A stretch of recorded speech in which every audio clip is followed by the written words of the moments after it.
pasti lemah lembut,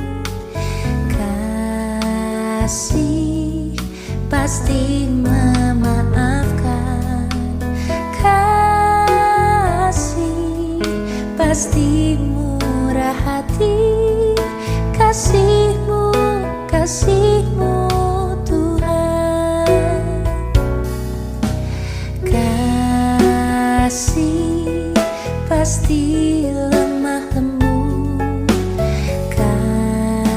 kasih pasti memaafkan, kasih pasti murah hati, kasihmu, kasihmu Tuhan. Ajarilah kami ini saling mengasihi, ajarilah kami ini saling mengampuni, ajarilah kami ini kasih-Mu ya Tuhan, kasih-Mu kudus tiada batasnya. Selamat pagi saudara-saudaraku yang dikasihi Tuhan. Puji Tuhan, Tuhan masih memberikan kesempatan Saban Teduh. Luar biasa teks kita pagi ini mengingatkan kita, jangan buru-buru menghakimi, tetapi belajarlah memahami. Hari ini kita mencoba memahami. Mungkin sering kita tidak pahami apa itu. Tuhan memberikan hukum-hukumnya bukan agar manusia saling menghakimi dan menjatuhkan, tetapi agar kita saling membangun dan menegakkan keadilan. Sebelum kita membaca dan merenungkan sabda Tuhan, kita satu dalam doa. Mari kita berdoa. Terima kasih ya Bapa atas kesempatan indah di pagi hari ini, dimungkinkan semata hanya oleh belas kasihan Tuhan. Biarlah kami mensyukuri firman Tuhan sebagai panduan kinerja serta karya kami. Biarlah firman Tuhan menjadi pelita bagi kaki kami dan terang bagi jalan kami. Karena itu berfirmanlah ya Bapa, karena kami sedia mendengarkannya. Di dalam nama Tuhan Yesus kami berdoa. Amin. Saudara-saudaraku, firman Tuhan yang menjadi perenungan kita di pagi hari ini, Roma 2 ayatnya yang pertama. Karena itu, hai manusia, siapapun juga engkau yang menghakimi orang lain, engkau sendiri tidak bebas dari salah. Sebab dalam menghakimi orang lain, engkau menghakimi dirimu sendiri, karena engkau yang menghakimi orang lain melakukan hal-hal yang sama. Pada kesempatan ini saudara-saudaraku, saya memakai tema belajar memahami. Saudara-saudaraku, surat Paulus kepada jemaat di Roma ini bukanlah sekedar surat, tetapi sebuah uraian teologis, memuat pandangan Paulus tentang pembenaran dan nasihat praktis. Semua orang telah berdosa, baik orang Yahudi maupun orang-orang bukan Yahudi. Hukum Taurat tidak membuat orang Yahudi bebas dari dosa, maka hukum Taurat pun tidak membenarkan orang Yahudi. Keselamatan hanya oleh kasih karunia Allah, bukan karena hal-hal baik yang dilakukan oleh manusia. Kabar baik menegur dosa manusia memang tidak enak rasanya, tetapi obat yang pahit dapat menyembuhkan penyakit. Saudara-saudaraku, menghakimi orang lain dan menuduhnya melakukan perbuatan yang jahat memang sangat mudah. Tetapi Paulus mengingatkan, orang yang cepat melihat dosa orang lain sebenarnya ia sendiri melakukan hal yang sama. Tidak kebetulan, saudara-saudaraku, Tuhan menjadikan kita manusia dengan tangan. Katakanlah masing-masing tangan manusia punya 5 jari. Ibu jari, jari telunjuk, jari tengah, jari manis, dan kelingking. Saat kita menunjuk atau menuduh atau menghakimi orang lain, otomatis keempat jari yang lain bergerak dengan cepat. Katakanlah ibu jari, langsung secara vertikal dia akan melihat. Dan 3 jari yang lain, jari tengah, jari manis, kelingking, langsung menuduh kita. Karena itu saudara-saudaraku, ya tentu sulit sekali atau tidak jelas tuduhan kita tanpa ada aksi dan gerakan 4 jari lainnya. Itu otomatis.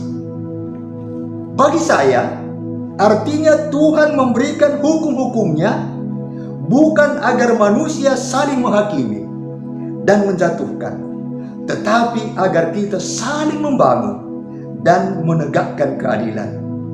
Saudara-saudaraku, seorang bapak curiga bahwa pendengaran istrinya mulai terganggu.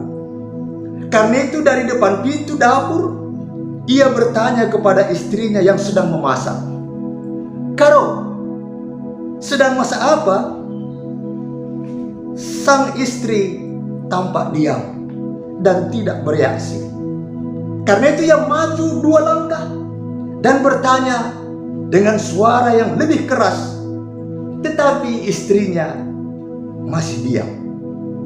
Akhirnya ia berdiri di belakang istrinya dan berteriak lebih keras lagi, "Karo, sedang masak apa?" Tiba-tiba istrinya berbalik dan berteriak, "Ya ampun bapak ini, sudah 2 kali aku jawab, masa nurung kerah, masih enggak juga dengar." Setiap orang cenderung mudah menuduh orang lain bersalah tanpa melihat dirinya sendiri. Dengan keras kita berteriak ketika mendapati kelalaian atau kesalahan orang lain.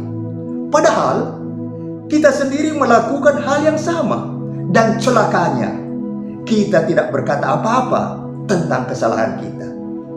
Demikian juga seseorang bertamu ke rumah seorang kawannya.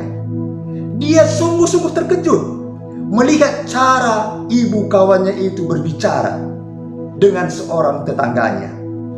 Ibunya berbicara dengan suara yang sangat keras dan terkesan membentak-bentak.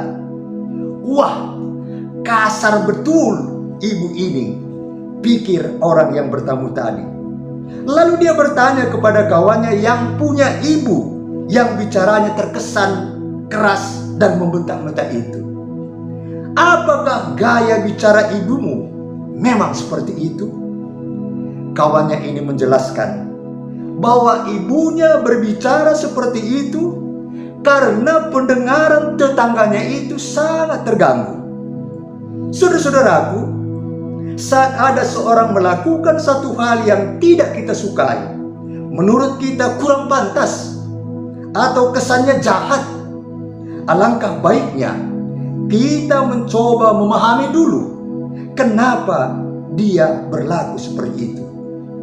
Belajarlah memahami, bukan buru-buru menghakimi. Penghakiman adalah bagian Tuhan, bukan bagian kita. Alih-alih menghakimi orang lain, patutlah kita mengoreksi diri sendiri. Bisa saja karakter atau kedewasaan rohani kita malahan jauh lebih buruk daripada orang yang kita pikir berlaku buruk. Kita tidak bebas dari salah. Hanya karena kekayaan kemurahan Tuhan saja kita mendapatkan pengampunan. Kalau kita selalu berharap Tuhan dan sesama mau memahami kita, kita pun harus mau memahami orang lain. Saudara-saudaraku, setiap kali kita mau menuding orang lain, begini begitu, bertanyalah pada diri sendiri, kalau saya berada di posisinya, apa yang saya perbuat? Jangan hanya menilai dari apa yang nampak. Demikianlah sebagai gereja yang berusaha terus mempengaruhi dunia agar hidup lebih baik. Biarlah kita lebih dahulu membenahi diri di bawah terang ilahi. Amin. Merah marpar bintang ilangit, cingkeru si pas-paskan soranam bar. Pedas menghakimi kala, sada pinagit. Erlajar memahami kala, sada tambar. Keriahan desken tambar ras pusiam ayo. Ukur si serbut rasa teceda pekerah tulan. Tuhungin dia bagai entah payo.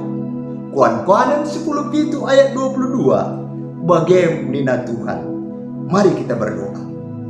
Terima kasih atas firman-Mu yang mengingatkan kami untuk terus belajar memahami.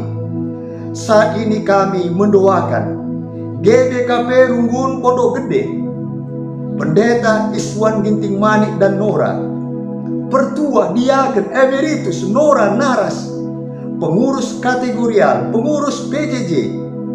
Kami doakan jemaat GBKP dimanapun berada, bahkan setiap orang yang mengikuti sapaan teduh ini. Biarlah jikalau ada yang sakit, Tuhan sembuhkan.